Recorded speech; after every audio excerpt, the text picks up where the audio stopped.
Picture it. It's a new year. Endless possibilities are ahead. You just gotta focus, like Coast Guard veteran Brian McLean. I'm looking for beauty. I'm looking for, relaxation, things that just bring out positivity.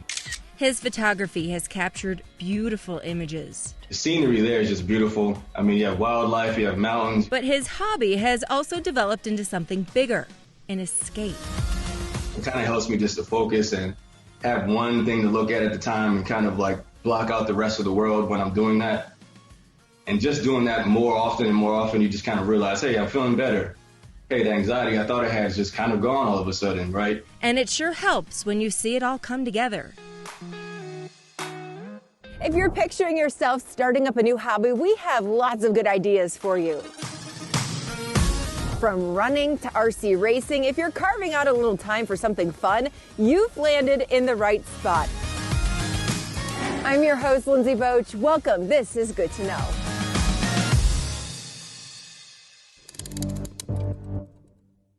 Now that I've started this, I can't stop. I mean, I think about it nonstop. It's all I want to do. It gives us a purpose, and isn't that what everybody needs, is a purpose? It's changed me in some forms. Before I didn't know what I was capable of. It's really cool to see a lot of other people kind of get their dreams going and it inspires people, and that's what's neat about it.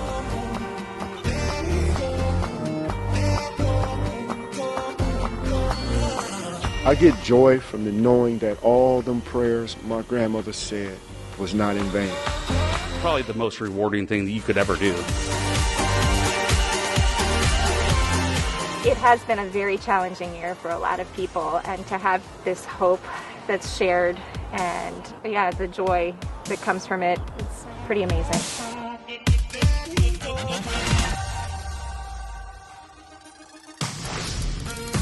We found inspiring people from all across the country sharing their passions with us. And this mom in Wisconsin might just tempt you to lace up and enjoy running. My name is Tracy Johnson. I am a mother of two, the president and CEO of the Commercial Association of Realtors Wisconsin, and I'm a lifelong Wisconsinite. I love it here and I love exploring it as a runner. I am somebody who always seeks a challenge, number one, and number two, I find myself in situations where I have very little control over things, and a run is something that I can control. I've been running since I was 15 years old. I run 4 miles a day. It never occurred to me that that was a big deal until, I literally I think I was traveling with a friend, and our flight was at 5 a.m. and I got up and they were like, "What are you doing?" I said, "Well, I have to get my run in." And then I got to the point where I said, "No, I run every day." And they were like, "For how long?" And I said, "Well, I've been doing it, I do it every day." I go out early in the morning, and I have kind of stolen that part of the day for myself. And I can give the rest of my day to other people, but that is mine. In 2017, my son Zachary was diagnosed with leukemia. During his treatment, we had to spend extended periods of time at the hospital, and my husband, myself, and other family members would take turns many times overnight and talk about not having any control. And I remember during some of my overnights, I would feel this need and just to take some time for myself and go for a run. And sometimes it was in the middle of the night. I would ask a nurse to make sure that Zach didn't get up and kind of cover for me for 30 minutes or 40 minutes while I snuck that time out to take care of myself so that I could come back and be a better mom. He knows that his mom likes to run and enjoys to take that time for herself. And often he will join me if I'm running on the treadmill. If we have an early morning soccer game, he'll say, "Oh, Mom, you got to get up so you can do your run." And I know that he's going to, take care of himself like his mom takes care of herself. Of course, I always listen to my body. Usually my mind will overrun any sort of aches and pains, but I try to work my way through it because, again, it's that sense of accomplishment, even when it's snowing. For example, I did a race last fall and it ended up snowing, and it was terrible, terrible weather. It was the wind and the rain. It was terrible, but that was the most memorable run. And I have this kind of saying that, nobody remembers a run that was 65 and sunny.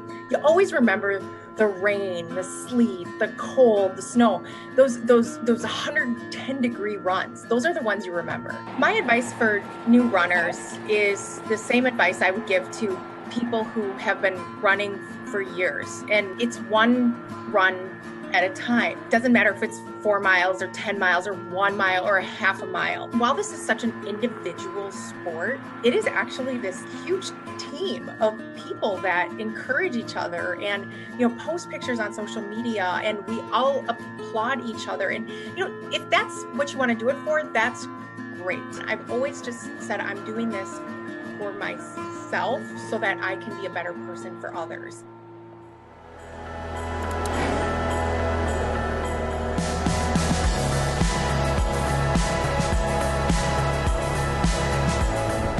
If you're more the creative type, you might find some inspiration from this mom in Kentucky.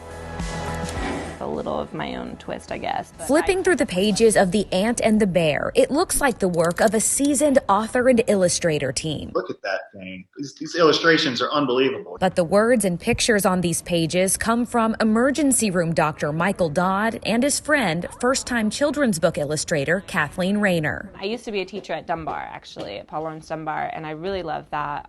But then I had a baby, and I just fell in love, and I hated the thought of not being with her. And now I have 3, and now I'm like, get me out. Dodd originally wrote the book nearly 3 years ago to help his oldest child adjust to sharing mom and dad with siblings. I thought I would just be able to share it with them. They'd be able to read it, hopefully learn something from it. A few days later at church, he mentioned the book to Kathleen, knowing she was an artist. She'd never illustrated a book before, but had always hoped to. But with 2 little girls and a third on the way, time was an issue. Now that I've started this, I can't stop. I mean, I think about it nonstop. It's all I want to do. But over the next year and a half, she chipped away, bringing Dodd's characters of Grant the Ant and Daisy the Bear to life. One day out of the blue, I get this text, and she's like, hey, take a look at these pictures. And I mean, my jaw just hit the floor when I saw what she had done, because they were unbelievable. Now the book is for sale, and it seems the timing couldn't be more perfect. Grant the Ant and Daisy the Bear teaching lessons of selflessness, forgiveness, kindness, and grace. Lessons written about years ago, but never more relevant than today. I mean, it's perfect for right now, and so it makes me even more joyful to have it out exactly now. And in the true spirit of the book, a portion of proceeds are being donated to a friend in need, a mother of 3, recently diagnosed with stage 4 colon cancer. We thought we could use this book as a means to kind of raise support for her.